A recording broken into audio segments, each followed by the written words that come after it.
আমাৰ সপোনৰ ঘৰখন সুন্দৰ কৰি সজাওঁ বুলি এয়া দুইজনে বালি চালিছোঁ। মই অলপমান মছলা মিক্স কৰি ল'লোঁ আৰু তেওঁলোকক এতিয়া এই মছলাবিলাক মই দিম আৰু তেওঁলোকে সুন্দৰ কৰি ইটা গাঁঠিব। এয়া মই মোৰ দেওজনক মছলা তেই দিলোঁ আৰু এইটো চাইডে মই আকৌ এইখিনি মিক্স কৰিবলৈ আৰম্ভ কৰিলোঁ। মই প্ৰথম নিজেই কৰিছোঁ এইখিনি দেই, কাৰণ তেওঁলোকক সুধিছোঁ আৰু মই কামটো কৰি গৈছোঁ। এইপিনে সুন্দৰকৈ মই মছলাখিনি মিক্স কৰি ল'লোঁ। কোৰখন ভালদৰে মাৰিব জনা নাই যদিও ট্ৰাই কৰিছোঁ মাৰিবৰ বাবে। আৰু ঘৰখন যিহেতু সজাব লাগে আৰু সেয়েহে কৰিছোঁ আৰু নিজে ঘৰখনৰ বাবে। ফাইনেলি মই মছলা ইমানখিনি মাৰি দিলোঁ আৰু আমাৰ মিস্ত্ৰীসকলে এয়া কামত লাগি আছে। এয়া দেখিবলৈ পাইছে নহয়, এজন হৈছে মোৰ দেও আৰু সেইজন দেখিছে নহয়, সেইজন হৈছে মোৰ হাজবেণ্ড। আৰু তেওঁলোকে এতিয়া পৰাবৰ কামত লাগি আছে। আৰু আজি একচুৱেলি যোগালী নাপালোঁ, সেয়েহে যোগালী মই কৰিবলগীয়া হৈছে। কাৰণ সকলোৱে কাম লৈ থৈছিলে, মিস্ত্ৰীসকলৰ লগত যোগালীসকলে যিহেতু কামটো লৈ থয় আৰু বিহুৰ আগত লোৱা কামবিলাক এতিয়া বিহুৰ পাছত কমপ্লিট কৰিব লগা হৈছে। সেয়েহে মই এতিয়া ইমাৰ্জেঞ্চিকৈ ক'তনো যোগালী পাম, তাৰ বাবে নিজে কৰি আছোঁ যোগালী।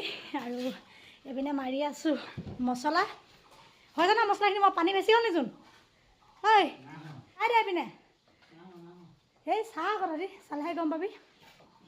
দেখিছে নহয়, নিজৰ ঘৰত নিজেই কামত লাগি আছোঁ আৰু কি কৰিব। মানে মোৰ দেওজন যে, দেওজনকো পাবলৈ নাইকিয়া হৈছে। তাক যেনে দম দি আনিছোঁ বুলি ক'ব লাগিব। বৌয়েক যে দম দি আনিব পাৰিছোঁ। সিও বেলেগ এটা ঘৰত কাম কৰি আছিলে, বজনা এজনৰ ঘৰত কাম কৰিছিলে।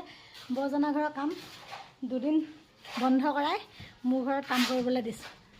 এতিয়া সেই ঘৰত যোগালী এইপিনে মাতিলে নহয় মোক যোগালী। পকা মিস্ত্ৰী যোগালী হ'লে এনেদৰে হয়, কাৰণ যোগালীক পূৰা মিস্ত্ৰীসকলে চিঞৰ বাখৰ লগায়। আৰু মই আহি গ'লোঁ যোগালী কৰিবৰ বাবে। তেওঁলোকে কৈছে মোক আজি মোবাইল এলাও নাই, আৰু যিহেতু মোবাইল এলাও নাই বুলি কৈছে সেয়েহেতু মোবাইলটোৰ ওচৰলৈ আহিবই নোৱাৰোঁ। তাৰ বাবে মোবাইলটো ষ্টেণ্ডত লগাই এইপিনে তেওঁলোকক মছলা যোগাৰ দিব লৈছোঁ। আৰু তেওঁলোককো মছলা যোগাৰ দিওঁ, লগতে অকণমান স্মৃতি হিচাপে ৰাখি দিওঁ। আৰু এইটো চাইডে দেখিবলৈ পাইছে ন, পূৰা মই তেওঁলোকক যোগাৰ দি আছোঁ। আৰু আপোনালোকে এনেদৰে নিজৰ ঘৰখনত যোগালী কাম কৰি পাইছেনে জনাবচোন কমেণ্ট কৰি। যিহেতু মোৰ মছলা দিয়া হৈ গ'ল আৰু এতিয়া মই অকণমান তেওঁলোকক ভিডিঅ' কৰি দেখাইছোঁ। এইপিনে দেখিছে ককায়েক ভায়েক দুইজনে পূৰা ইটা গাঁঠাত ব্যস্ত, আৰু মই এইপিনে অকণমান ভিডিঅ' কৰিলোঁ। তাৰপিছত এতিয়া তেওঁলোকক ইটা লাগে, আকৌ বাহিৰৰ পৰা ইটা কঢ়িয়াবলগীয়া হৈছে। ইটা কঢ়িয়াই ইয়াত এনেদৰে ইটা দিব লগা হৈছে।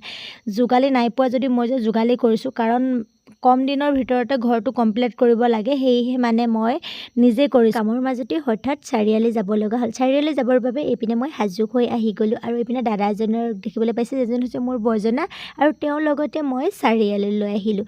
আৰু এইপিনে মই ফাইনেলি চাৰিআলি আহি পাই গ'লোহি। আৰু ইয়াতে মই কিবা কিবি কাম কৰিলোঁ। তাৰপাছত ভতিজাজনীক লগ পালোঁ। ভতিজাজনীৰ লগত খোজকাঢ়ি আহি থাকোঁতে ভতিজাটোক লগ পালোঁ। ভতিজাটোক লগ পাই গোটেই তিনিটাই বাইকত আকৌ গুচি আহিলোঁ।